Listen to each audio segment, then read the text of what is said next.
Para registrar mi asistencia, diputada presidenta, no. Con gusto, diputado. Registra su nombre, por favor. Diputado Mendoza, registra con su nombre, por favor. José Juan Mendoza, por favor. Gracias, diputado. Con el permiso de esta soberanía popular, aprovecho el espacio que ha abierto el diputado José Luis Figueroa para hacer una remembranza de lo que el texto virtuoso de Eduardo García Maínez nos refería de qué es la interpretación del derecho. Y él nos decía que interpretar significa desentrañar el sentido de la norma. ¿Qué están interpretando en este momento los magistrados integrantes de la Corte Interamericana de Derechos Humanos? Ellos, con apoyo en las sentencias que también ya han pronunciado, han condenado al Estado mexicano en diversas ocasiones por violaciones a los derechos fundamentales.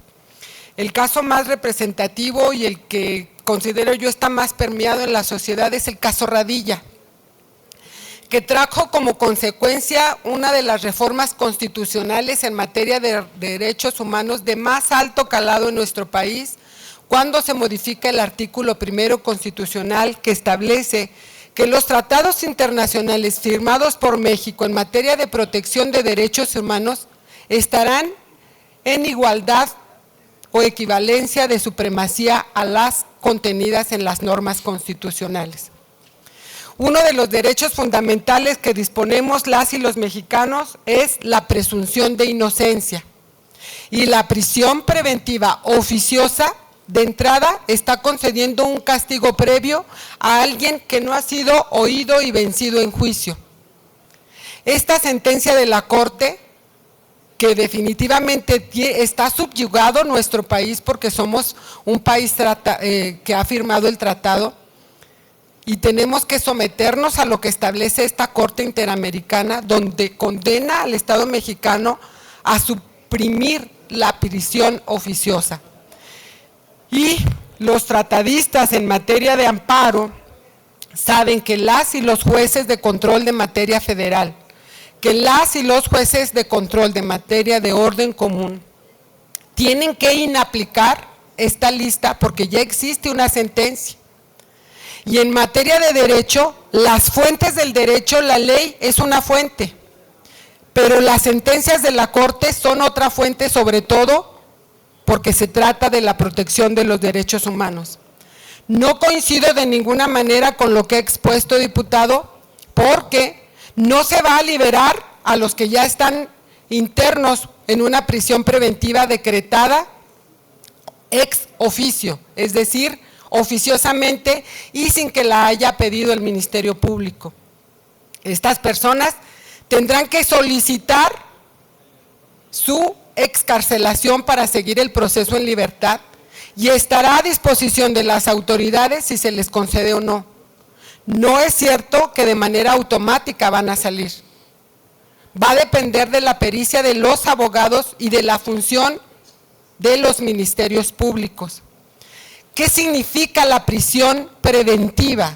Es una medida cautelar y sigue las reglas de todas las medidas cautelares. ¿Qué significa? Que se tiene que garantizar la urgencia de la medida y sobre todo el peligro en la demora. ¿Qué peligro hay si esta persona que ha sido imputada por un delito pueda evadirse o no de la acción de la justicia?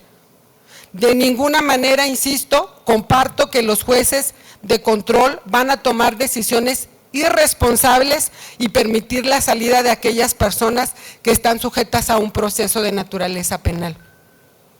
La justicia penal, dicen los doctrinistas, es la última ratio, es la razón del Estado de reprimir a sus ciudadanos, de imponerles medidas de sanción preventivas y correctivas. Las normas Clum Puan perfectas son las más perfectas, porque incluso condenan a una persona no solo en una pena corporal, sino también al pago de la reparación del daño.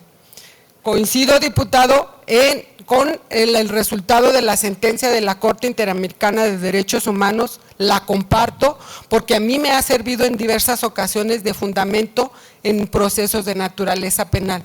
pero sobre todo en aquellos donde se han protegido derechos humanos de personas cuyo único delito ha sido manifestarse en contra de la autoridad. Y para eso le muestro el caso del maestro Patistán, que conjuntamente con Florence Cassés, él recibió un amparo para efectos, y a Florence Cassés se lo concedieron liso y llano. ¿Qué significó? Que ella sí salió de la cárcel y el maestro Patistán no. El maestro tuvo que recurrir a tratados internacionales para poder disfrutar de la libertad, después de haber sido acusado de que él solito había lastimado, entre comillas, a 8 policías estatales de su comunidad. De verdad, la justicia en México tiene que sufrir una transformación, pero manifestar o decir que eliminar la prisión preventiva oficiosa va a dejar en libertad a cientos de delincuentes, desde mi punto de vista es muy arriesgado, porque ahora será función del fiscal verdaderamente acreditar, insisto, estos 2 parámetros de las medidas cautelares: la urgencia de la medida y el peligro en la demora. Es cuanto, diputado Figueroa.